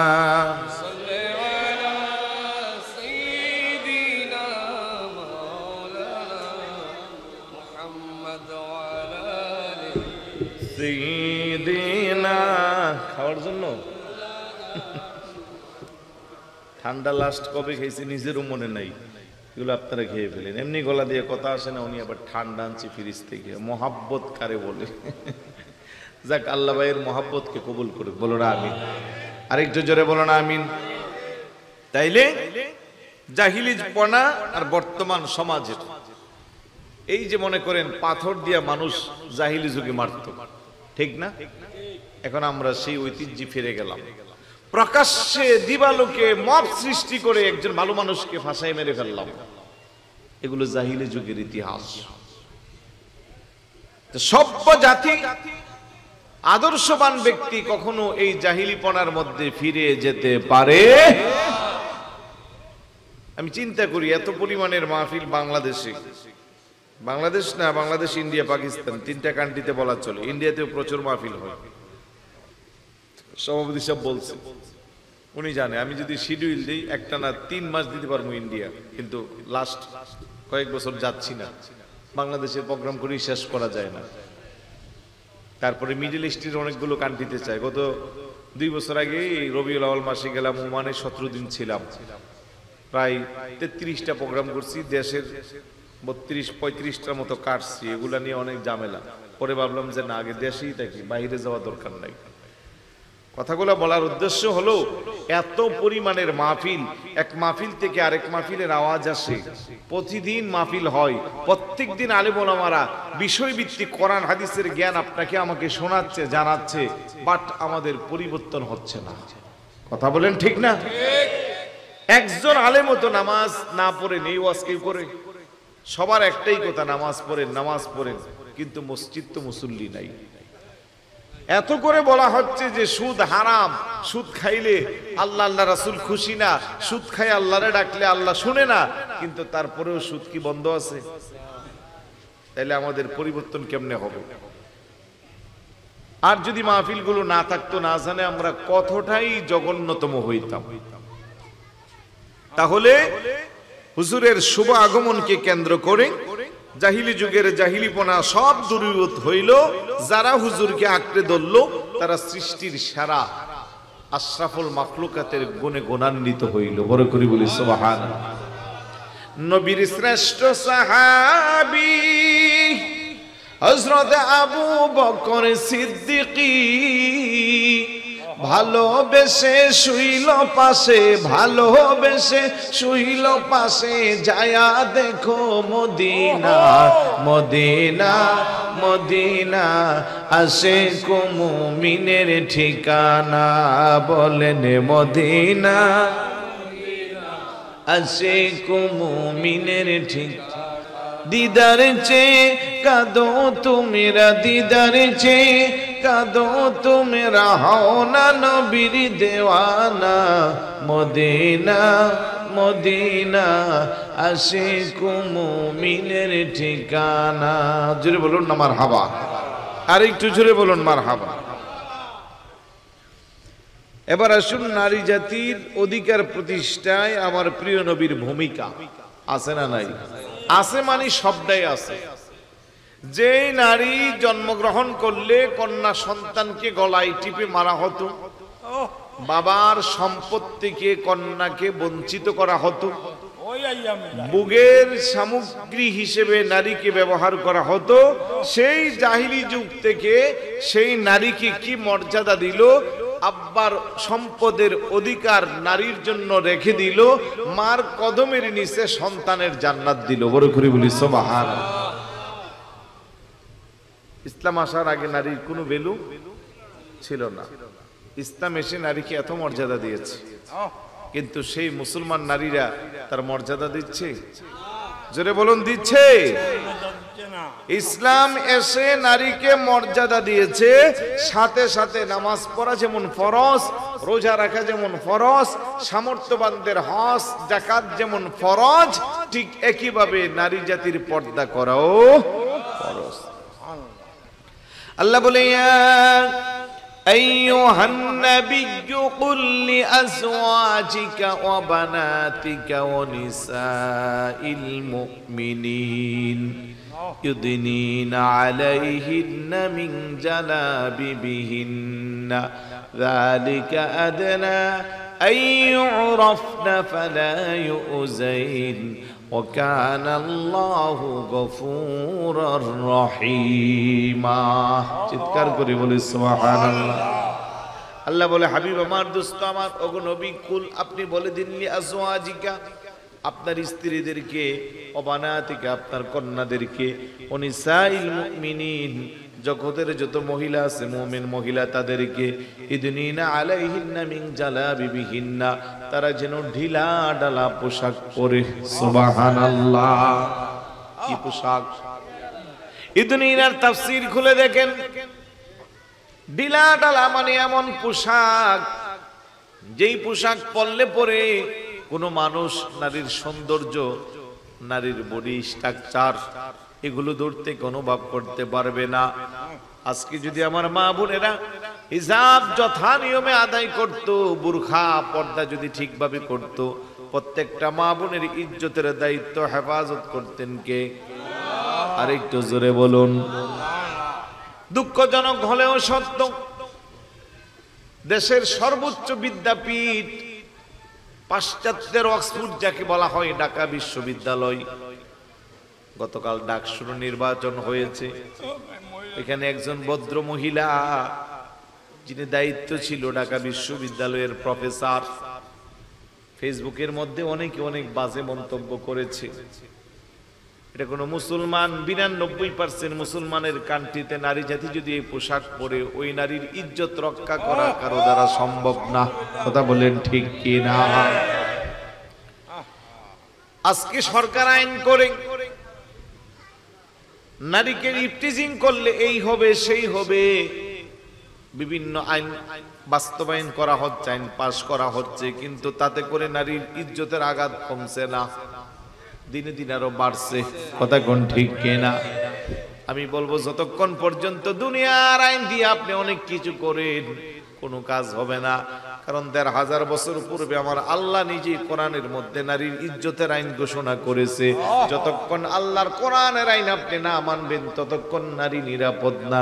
কথা বলেন ঠিক কিনা? আপনি এখন আমাকে মৌলবাদ বলতে পারেন, অনেক কিছু বলতে পারেন, কোনো আসে যায় না। কারণ আমি আমার নিজস্ব মতামত দিচ্ছি না, আল্লাহর কোরআনের মতামত আপনাকে জানাচ্ছি। কয়েকটা তাফসীরে দেখেছি ইউদিনিনা মানে ঢিলা ঢালা পোশাক। ও মা, আপনি 18 বছরের যুবতী, 22 বছরের যুবতী, কলেজ ইউনিভার্সিটিতে পড়েন, আপনি ঢিলা ঢালা পোশাক পরে ইসলামের হুকুম মেনে হিজাব পরে যখন আপনি রাস্তা দিয়ে যাইবেন, কোন যুবক আপনার দিকে খারাপ দৃষ্টিতে তাকাবে না, আপনার প্রতি সম্মান, রেসপেক্ট আর ভালোবাসা জন্মাবে। কথা কোন ঠিক কিনা? শ্রদ্ধা জন্মাবে। আর আপনি 50 বছরের মহিলা, রাস্তাঘাটে আপনার চলাফেরা দেখলে 12 বছরের যুবতীও হার মানে। শয়তান এসে যুবকদের মনের মধ্যে ওয়াসওয়াসা দেয়, তখন যুবকটা ওই মহিলা তার মায়ের বয়সের হওয়ার পরেও তার ইফটিজিং করে। কথা কোন ঠিক কিনা? তার ইজ্জতের উপরে হামলা করে। তার একটাই কারণ, আপনি যদি ইসলামকে মানতেন, আপনি দেখেন যে মেয়েটা ছোটকাল থেকে ইসলামকে লালন করে, ইসলামের আদর্শকে বাস্তবায়ন করে, যে মেয়েটা ছোটকাল থেকে পর্দার হুকুমকে যথাযথভাবে পালন করে, এই মেয়েটার চরিত্র বলেন, এই মেয়েটার জিম্মাদারি বলেন, এই মেয়েটার হেফাজতের দায়িত্ব থাকে আল্লাহর কাছে। সুবহানাল্লাহ। এই সমস্ত মেয়ে খুব কমই তাদের জীবনে অ্যাক্সিডেন্ট ঘটে। আর যারা উড়াধুরা চলাফেরা, পাশ্চাত্যের অপসাংস্কৃতিক কালচার, লজ্জা লাগে এগুলো আমার বলতেই লজ্জা লাগে। আধুনিক কিছু সোসাইটিতে গেলে, রাজধানী ঢাকায় উত্তরা, গোনানি, বলশান, তারপরে আপনার বাড়িধারা, বসুন্ধরা, চট্টগ্রামের আভিজাত্য এলাকা, নাসিরাবাদ, তারপরে আপনার কি বলে হালিশহর, আগ্রাবাদ, চানগাঁও আবাসিক, ভালো ভালো আবাসিক যেগুলো রেসিডেন্সিয়াল এরিয়া, ওইদিকে গেলে বুঝাই জানা এটা কি ছেলে না মেয়ে। ঠিকটাও ঠিক মতো হচ্ছে না। জোরে বলুন ঠিক কি না? কেন রে ভাই? With due respect from my heart, মা বোনদের কি বলবো, আমাকে গালি দিবেন না, আমি সর্বোচ্চ সম্মান দিয়ে আপনাদেরকে বলতেছি। আর নারীদেরকে সম্মান দেওয়াটা আমাদের ইসলামের শিক্ষা, আমার প্রিয় নবীর শিক্ষা। কারণ আমরা যারা এখানে বসেছি, আমরা সবাই আম্মার পেট থেকে আসছি। আপনাকে অপমান করা মানে আমার মার জাতিকে অপমান করা। তাই আমি আমার সর্বোচ্চ সম্মান রেখে বলছি, আপনি মা, আপনার সৌন্দর্য, আপনার যৌবন, আপনার রং ঢং, এগুলো চিরস্থায়ী না ক্ষণস্থায়ী? বিশ্বের শ্রেষ্ঠ সুন্দরীরা একটা সময় এমন হয়, চামড়া টান দিলে 2 ইঞ্চি লুজ হয়, তখন রাস্তায় যদি উলঙ্গ হয়েও পড়ে থাকে, কেউ তাদের দিকে তাকাবে না। কথা বলেন ঠিক কি না? তো আপনি কেন আপনার বিভিন্ন বিশেষ অঙ্গ প্রত্যঙ্গ পরপুরুষের কাছে ডিসপ্লে করে ইসলামকে বৃদ্ধাঙ্গুল দেখাইয়া টি শার্ট আর জিন্স প্যান্ট পরে রাস্তায় চলাফেরা করবেন? ইসলাম তো আপনাকে সেই অধিকার দেয় নাই। কথা বলেন ঠিক কি না? অন্ধ সাহাবী রাসূলুল্লাহর খুঁজে গিয়েছেন, আম্মা জান আয়েশা সিদ্দিকা রাদিয়াল্লাহু তাআলা আনহা, ওনারা দেখেছেন আল্লাহর হাবিব বলতেছে, কেন তোমরা তার সামনে গেলা? আম্মা জান বলে, উনি তো চোখে দেখে না। রাসূলুল্লাহ বলে, উনি না চোখে দেখে না, তোমরা কি দেখো না? কি শিক্ষা দিয়ে গেছে, সহিহ হাদিস। নাউজুবিল্লাহ বলবেন না? আর আজকে আমাদের নারীরা কি অবস্থার মধ্যে আছে। পরপুরুষের সাথে আত্মীয়তার সম্পর্ক, কাজিন সম্পর্ক, বন্ধু সম্পর্ক, একসাথে সাংঘর্ষিক চলাফেরা আছে না নাই? যতক্ষণ এগুলো থেকে আপনি ফেরত না যাবেন, ততক্ষণ আপনি একটা ফরজ ইবাদত থেকে দূরে থাকলেন, আর আপনার উপরে আল্লাহর রহমত আসবে না, গজব আসবে। আজকের এই সমাজে দেখেন, সংসার টিকছে না, 2-3টা বাচ্চার পরেও স্বামী স্ত্রীকে তালাক দিচ্ছে, স্ত্রী স্বামীকে ডিভোর্স দিচ্ছে। এই যে পারিবারিক দ্বন্দ্ব, কলহ, পরকীয়া আসক্ত হয়ে মানুষের সংসার নষ্ট হয়ে যাচ্ছে এভেলেবেল, তার একমাত্র কারণ হলো পর্দা না করার কারণে। স্বামী বিদেশে থাকে, মাসের পরে টাকা পাঠা, কষ্ট করে উপার্জন করে। প্রবাসীরা যে কি পরিমাণের কষ্ট করে আমি নিজে দেখছি, অনেক পয়সার মালিক, বাড়িতে বিল্ডিং আছে, কিন্তু প্রবাসে যাওয়ার পরে যে কষ্ট করে, এগুলো দেখলে আমার নিজেরই খুব মায়া লাগে। অথচ সে প্রবাস থেকে এত টাকা পয়সা উপার্জন করে একমাত্র স্ত্রী, সন্তান, বাবা মা, ভাই বোন সবাইকে নিয়ে যেন একটু শান্তিতে চলতে পারে। আর আমরা তাদের চাহিদাই আমাদের শেষ হয় না। আর এই দেশে আসার পরে তাদের কষ্টের টাকা দিয়ে আমরা রং রং ফুর্তিতে ব্যস্ত। কথা বলেন ঠিক না? আহা, মা নামে চমৎকার একটা কথা বলছি, আমার মনের কথা বলছি। মার বয়স 50, মেয়ের বয়স 18। ইফটিজিং যারা করে ওরা কেউ মা কোনটা মেয়ে কোনটা চিনতেই পারতাছি না। মেয়ের চেয়ে মা আরো বেশি আধুনিক, মা আরো বেশি স্মার্ট। তো ওই মার পেটের সন্তান এটা কি ভালো হবে না খারাপ হবে? আর একটু জোরে বলুন, ভালো হবে না খারাপ হবে? যে মা নামাজি হয়, যে মা পর্দানিসীন হয়, যে মা আদো বলা হয়, ওই মার পেটের কন্যা মেয়েটাও আদো বলা হয়, নামাজি হয়, পর্দানিসীন হয়। কথা বলেন ঠিক কিনা? এই জন্য মাদেরকে বলবো, আপনি দামি হয়ে যান, সমাজটা দামি হয়ে যাবে। আপনি দামি হয়ে যান, পরিবারটা দামি হয়ে যাবে। আপনি দামি হয়ে যান, রাষ্ট্রটা দামি হবে। হুজুর গাউসে পাক আব্দুল কাদের জিলানী রাদিয়াল্লাহু তাআলা আনহুর আম্মা জানের জীবন চরিত্র দেখেন। জীবনে কোনোদিন ওনার মাতার শীতির মধ্যে সূর্যের আলো লাগে নাই। ওই মার ঘরে আব্দুল কাদের জিলানী আসবে না কার ঘরে আসবে?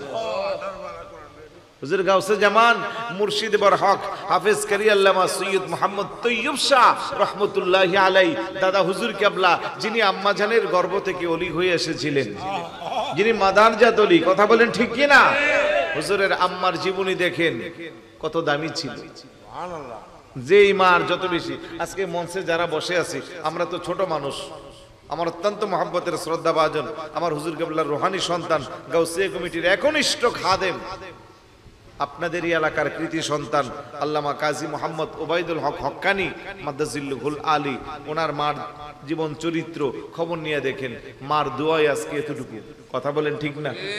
আমরা যারা এখানে বসে আছি, আমরা ছোট হুজুর, বড় হুজুর, মসজিদের মুয়াজ্জিন হই, মাদ্রাসার প্রিন্সিপাল হই, সমস্যা নাই। আমরা সুন্নত তরিকা, সুন্নতকে আঁকড়ে ধরে চলি। আমাদের মার দোয়া আছে বিধায় আমরা এতটুকু আসছি। কথা বলেন ঠিক না?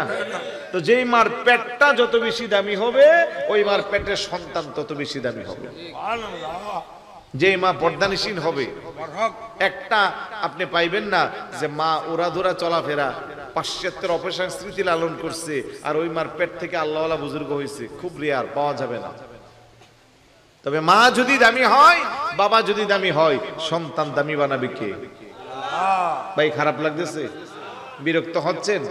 তাই যে সমস্ত মায়েরা আমার কথাগুলো শুনতেছেন, আমি আপনাদের সন্তানের মতো, কারো ভাইয়ের মতো, কারো বাবার মতো বলবো না, কারণ আমার মেয়ে আছে, ছোট্ট একটা মেয়ে আছে। তো আমি বলবো যে আপনারা আমার কথাগুলোকে পজিটিভ নেবেন, আমল করার চেষ্টা করবেন। আপনাকে দামি বানাবে কে? আমি একটা টিপস দিয়ে দেই, সন্তান যখন আপনার পেটে আসবে 5 ওয়াক্ত নামাজ পড়বেন, তাহাজ্জুদ পড়ার চেষ্টা করবেন, ইশরাক আওয়াবিন পড়বেন, সর্বদা পর্দায় থাকবেন, আর বেশি বেশি আমার নবীর উপরে মহাব্বতের দুরূদ শরীফ পাঠ করবেন। আল্লাহর কাছে যাবেন, আল্লাহ রব্বি হাবিলি মিনাস সলিহিন, আমার নেক সন্তান দাও। কোরআন শরীফ যদি পারেন তাইলে কোরআনের খতম পড়বেন। আপনার পেটের সন্তান কখনো সন্ত্রাস, জঙ্গি, নাশকতা সৃষ্টিকারী, ইয়াবাখুর, বাবাখুর, মদখুর, মওদুদি, বাতিল ফেরকার আকীদার এগুলো হবে না। এই পেটের সন্তান আলেম না হবে, মুহাদ্দিস না হবে, মুফতি না হবে, সমস্যা নাই, কিন্তু এটা নেক সন্তান হবে। নেক সন্তানের দাম কম না বেশি? 100 কোটি টাকা এই পাশে, আর এই পাশে একটা নেক সন্তান। আপনার কাছে দাম কোনটার বেশি? বলেন না, দাম কোনটার বেশি? কারণ আপনি কবরে চলে গেলে 100 কোটি টাকা 1 মাসে শেষ হয়ে যাবে। যদি দুষ্ট সন্তান রেখে যান, সে খাও দাও ফুর্তি করে করে 1 বছরে শেষ। আর নেক সন্তান রেখে গেলে টাকা পয়সা কিছুই নাই, সে 5 ওয়াক্ত নামাজ পড়বে, নামাজের পরে হাত উঠাইয়া মুনাজাত করবে, রব্বির হামহুমা কামা রাব্বায়ানি সাগীরা। সুবহানাল্লাহ বলবেন না? কিন্তু আমরা তো সম্পদের পিছনে দৌড়াই, সন্তানের পিছনে দৌড়াই না। সন্তান কি পড়তেছে, কোথায় যাচ্ছে, কোথায় কি করতেছে, আর হুজুরদের কথা শুনে আবেগে গিয়ে দৌড়াইয়া মাদ্রাসায় ভর্তি করায়, এমন মাদ্রাসায় ভর্তি করায় পরের বছর আইসা মিলাদুন নবী করা বেদাত। আছে না নাই? তাহলে আগ্রহ নিয়ে দৌড়ে শুধু মাদ্রাসায় দিলে হবে না, সব মাদ্রাসা জামিয়া না, সব মাদ্রাসা সুন্নিয়া না। কথা বলেন ঠিক কি না? আল্লাহ যেন বোঝার তৌফিক দান করে। আপনাদের এই যে কদরখিলি তো না, আমাদের সুলতান মোস্তফা কমপ্লেক্স তো কদরখিলি নাকি? হ্যাঁ, পাশেই আছে আমাদের শফি সাহেবের মাদ্রাসা। এই মাদ্রাসাটা কি শফি সাহেবের না আপনাদের সবার? সবাই মনে করতে হবে এই মাদ্রাসাটা কার? উনি একটা উসিলা। তো এই মাদ্রাসা শুধু মাদ্রাসা বিল্ডিং থাকলে হবে না, আদরের সন্তানগুলোকে মাদ্রাসায় দিতে হবে। আমি যতটুকু জানি লেখাপড়ার মানও আলহামদুলিল্লাহ অনেক ভালো। আমি এসেছিলাম আরো অনেক আগে, হুজুর কেবলা যখন আসছিল তখন আসছিলাম। আর কিছুদিন আগে তো ওনার ছেলের বিয়েতে আপনার সাথে তো দেখা হইলো, কারণ ওনাদের সাথে একটা ভালো সম্পর্ক শফি সাহেবের পরিবারের সাথে। এই যে আগদতেও ছিলাম, হ্যাঁ বিয়েতেও ছিলাম, আলহামদুলিল্লাহ বলবেন না?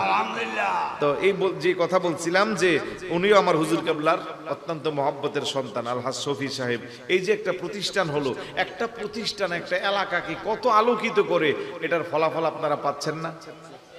আরো 10 বছর পরে আরো বেশি পাইবেন, 20 বছর পরে আরো বেশি পাইবেন, 30 বছর পরে আরো বেশি পাইবেন।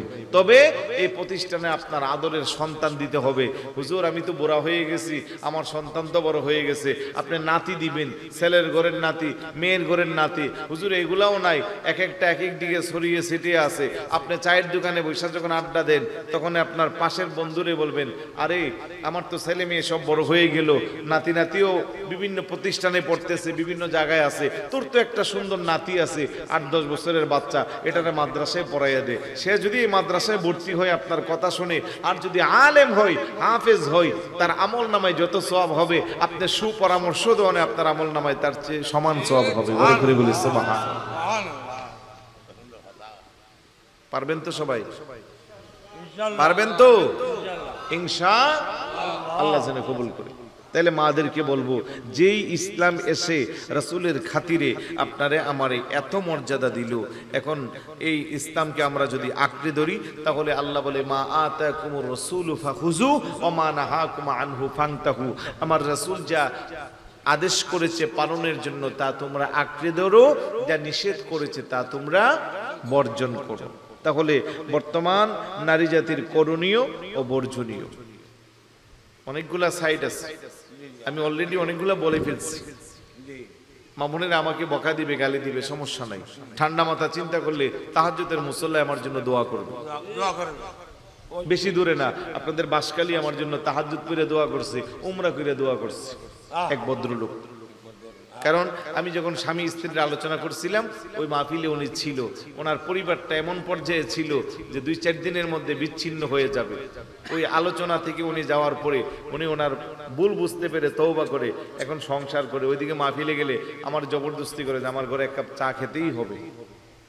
মহিলাও, ভদ্র মহিলাও বলে, পুরুষও বলে। তবে ভাইজান গত 2 বছর আগে মারা গেছে, আল্লাহ যেন ওনাকে জান্নাতবাসী করে। আর একটু জোরে বলুন না আমিন। এই জন্য গালি দেও বেশি, 2-1জনও যদি দোয়া করে, এটাও আমাদের জন্য অনেক কিছু। পজিটিভ নিবেন, নেগেটিভ।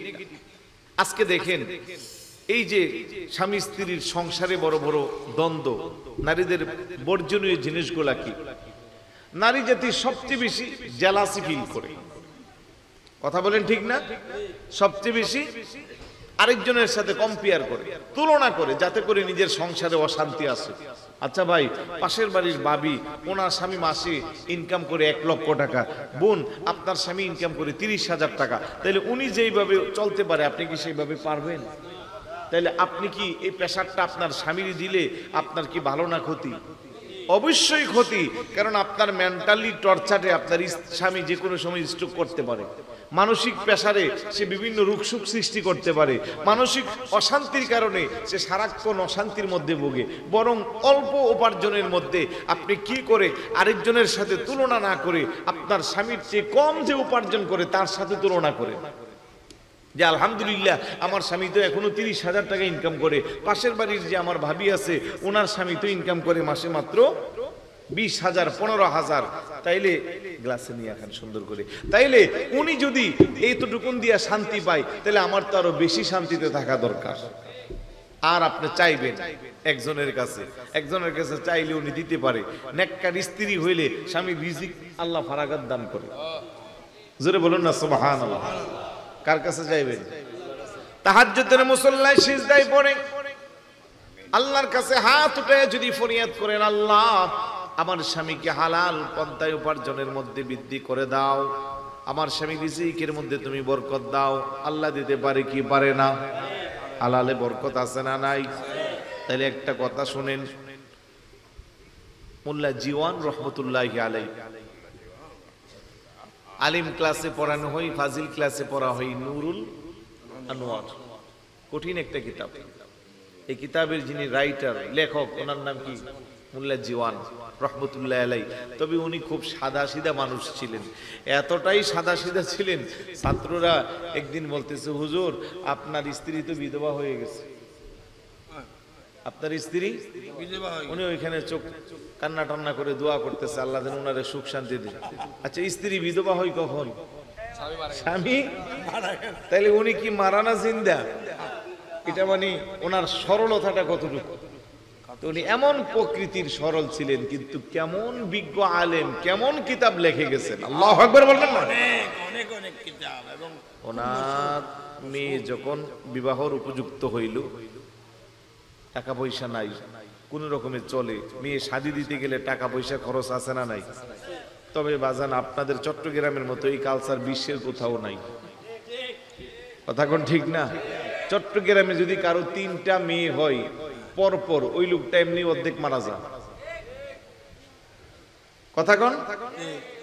কারণ তার মাথায় টেনশন, এই 500 বরযাত্রী, তারপরে চিংড়ি মাছ, গলদা চিংড়ি, তারপরে হরেক রকমের টেবিল সাজানো আইটেম, আবার শেষে ফার্নিচার, আবার আম কাঁঠালের দিন আসলে টাক পুরাইয়া ফল, কুরবানি আসলে প্রথম বছর গরু, দ্বিতীয় বছর রান, তারপরে খাসি। এই নোংরা কালচার বিশ্বের কমই আছে। কথা কোন ঠিক কি না? নোংরা কালচার বলাতে রাগ করছেন? তো কিছুদিন আগেও তো মারামারি হয়েছে না?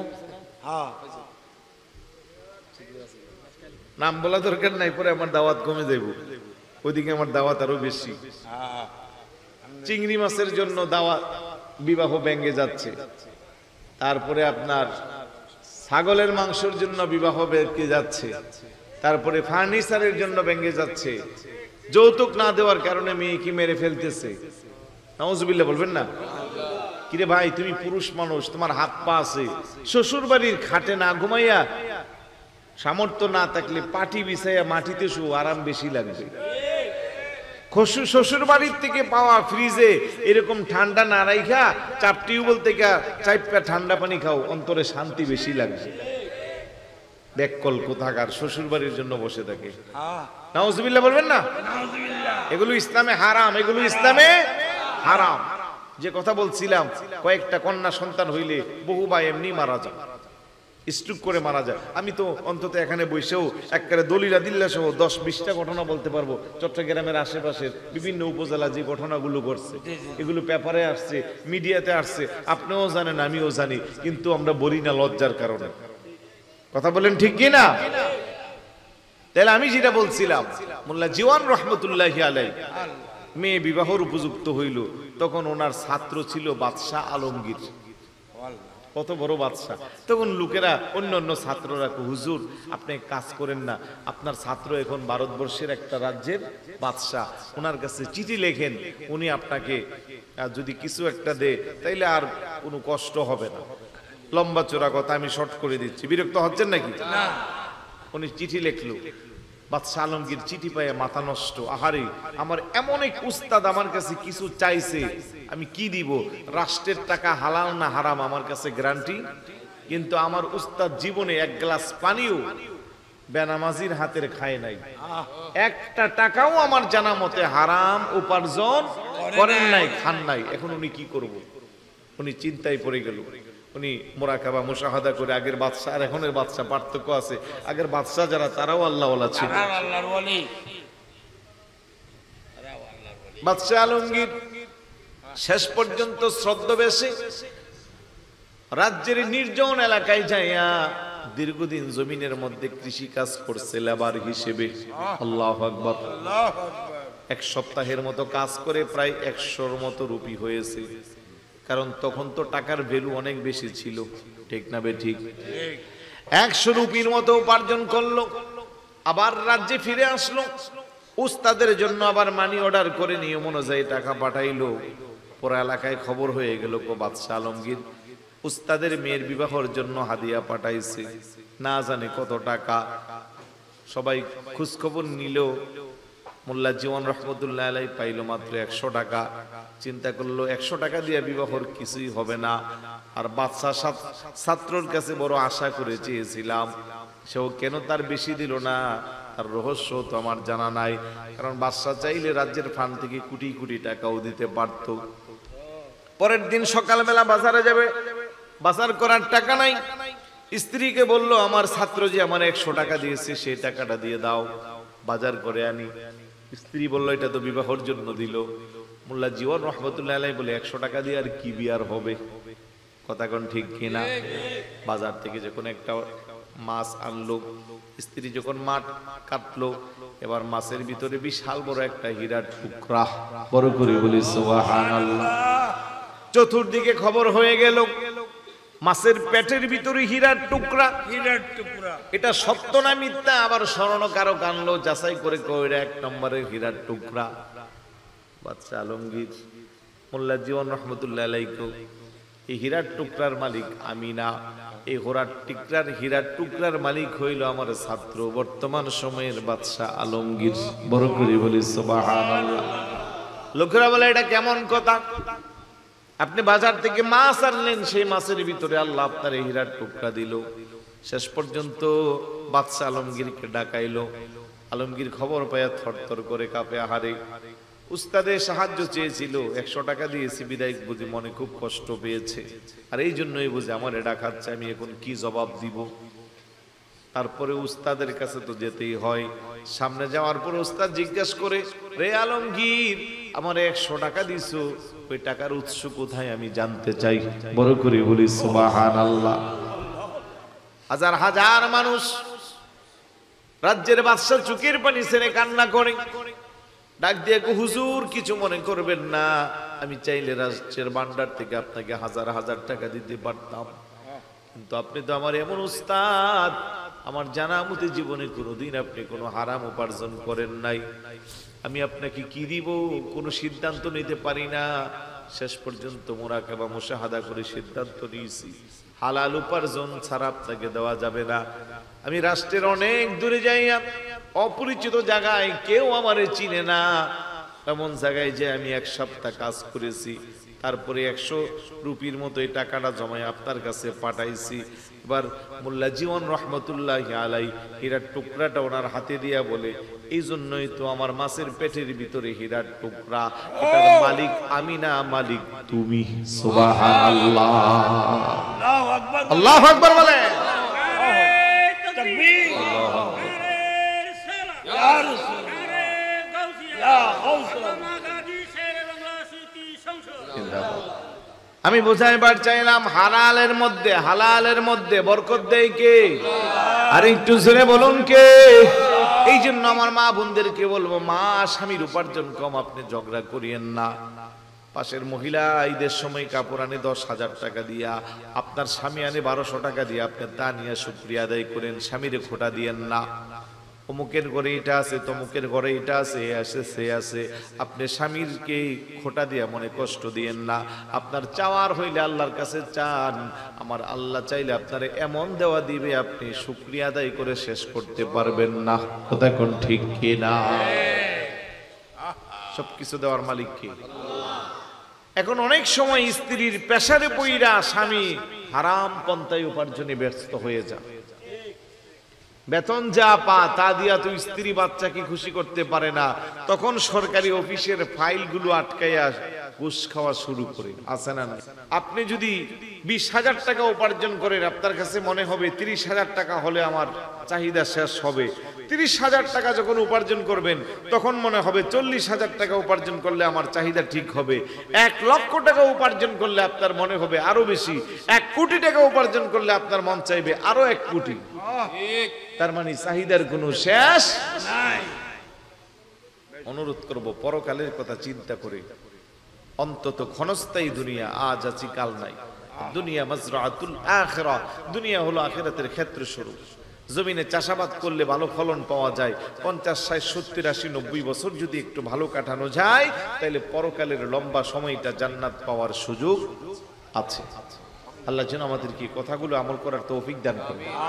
জোরে বলো না আমিন।